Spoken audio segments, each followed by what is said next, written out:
नमस्कार. चंद्र राशीप्रमाणे कुंभ राशींच्या व्यक्तींना मे 2025 या महिन्यासाठी मी आता मार्गदर्शन करणार आहे.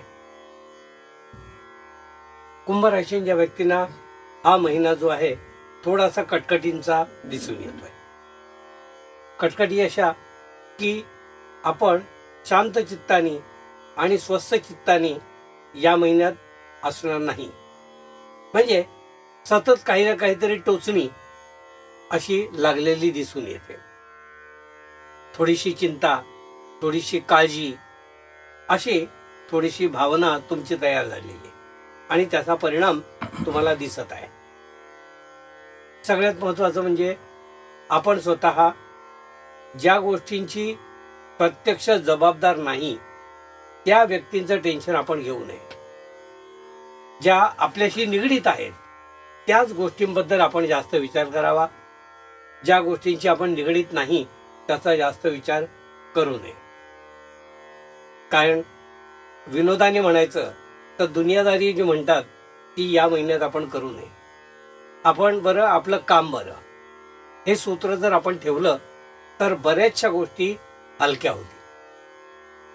सामाजिक प्रौढी मिळवणं किंवा आपण तिथे पुढे पुढे करणं, इथे अपमानास्पद प्रसंगाला आपल्याला सामोरं जावं लागेल.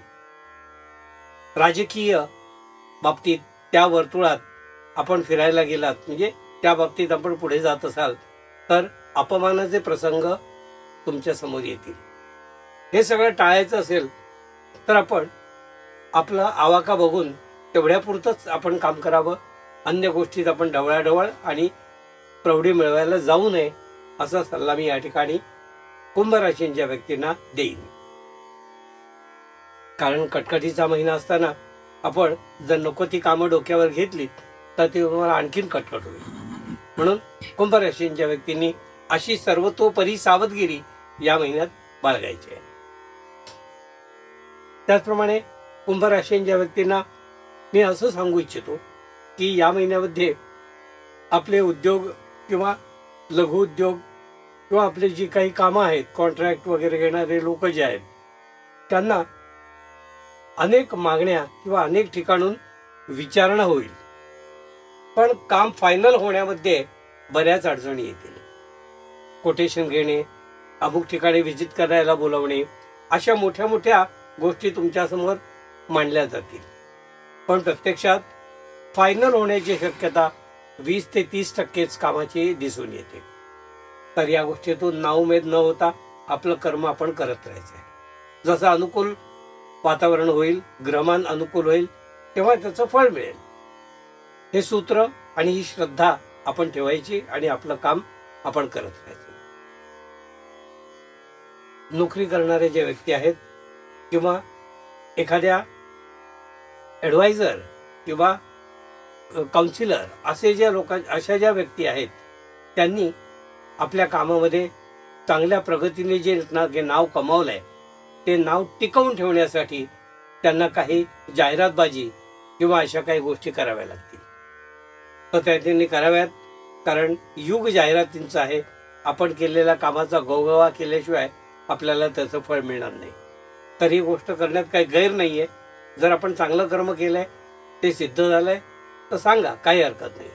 तर ते करावं लागेल असं या ठिकाणी दिसून येते. शिक्षण क्षेत्रात जी मुलं आहेत ते थोडं आळशीपणा करतील असं दिसून येते. म्हणजे त्यांचा एकंदर ट्रेंड असा राहील की हा माझा अभ्यास तयार आहे, मी केव्हाही परीक्षेला बसू शकतो वगैरे वगैरे. तर त्यावर विश्वास ठेवू नका. पालकांनी अशा मुलांकडून वारंवार एकदम तयारी चांगलीच चांगली करून घ्या असा सल्ला मी या ठिकाणी देऊ इच्छितो. कारण परीक्षा जी आहे त्या परीक्षेमध्ये सर्वांगीण कस बघितला जातो. ओरल असेल, असाइनमेंट असतील, रिटर्न टेस्ट असेल, त्यात कुठेही तुम्ही कमी असून चालत नाही. प्रत्येकाचे मार्क जे आहेत ते वेगवेगळे असतात. तेथे कुठेतरी तुम्ही धोका काढायची शक्यता दिसून येतोय. म्हणून आळसाने किंवा अन्य कारणाने ज्या काही गोष्टींकडे दुर्लक्ष झालं असेल विद्यार्थ्यांचं, त्यांनी त्याकडे नीट लक्ष द्या आणि त्या गोष्टी करण्याचा प्रयत्न करा असंच या ठिकाणी मी तुम्हाला सांगू इच्छितो. आपण सांगितलेला सल्ला कोणाला पटत नसेल तर त्या हट्टाने त्याच्या मागे लागू नका. सल्ला मागितला, सल्ला दिला, सोडून द्या. त्याचं तुम्ही काय केलं त्याप्रमाणे केलं की नाही याचा पाठपुरावा करायला जाऊ नका, कारण त्यात खरं उत्तर तुम्हाला मिळणार नाही. तुमचा सल्ला घेतला जाईल पण त्याचा फीडबॅक तुम्हाला दिला जाणार नाही. त्याबद्दल सिरियस राहू नका. किंवा तुम्ही तुमचं काम केलंय, तुमचा मुलाचा सल्ला दिलाय, बस त्याच्याबद्दल सोडून द्या. एखादी गोष्ट उत्पन्नाचं जे काही गणित आहे ते या महिन्यात थोडंसं हलणार आहे. आपण ठरवलेले जे काही आवक आहे ती आवक यायला खूप कटकटी होतील. ते पैसे मिळवणं खूप जिकिरीचं होईल. वारंवार फॉलोअप, कधी कधी कडक बोलणं, निर्वाणीचं बोलणं असंही तुम्हाला करावं लागेल.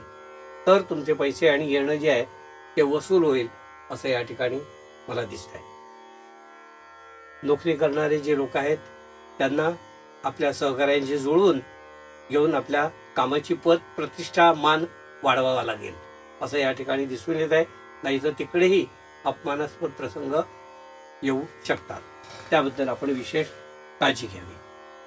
आपले मित्र आणि मित्रांसारख्या असणाऱ्या व्यक्ती आपल्याला अनेक सल्ले देतील. योग्य असतील, योग्य वाटले तर घ्यावे, नाहीतर उलट उत्तर न करता ठीक आहे म्हणून सोडून द्यावं. अशा गोष्टी आपण याप्रमाणे वागलात या महिन्यात तर आपल्याला त्रास कमी होईल. आणि जर आपण या महिन्यात विष्णू सहस्र नाम रोज जर ऐकलत किंवा म्हटलत, स्वतः वाचलत, आपल्या श्रद्धा चॅनलवर उपलब्ध आहे, तर ते जर तुम्ही वाचलत तर तुम्हाला निश्चित होणारी पीडा जी आहे ती कमी होईल. हे होतं कुंभ राशींच्या व्यक्तींना मार्गदर्शन.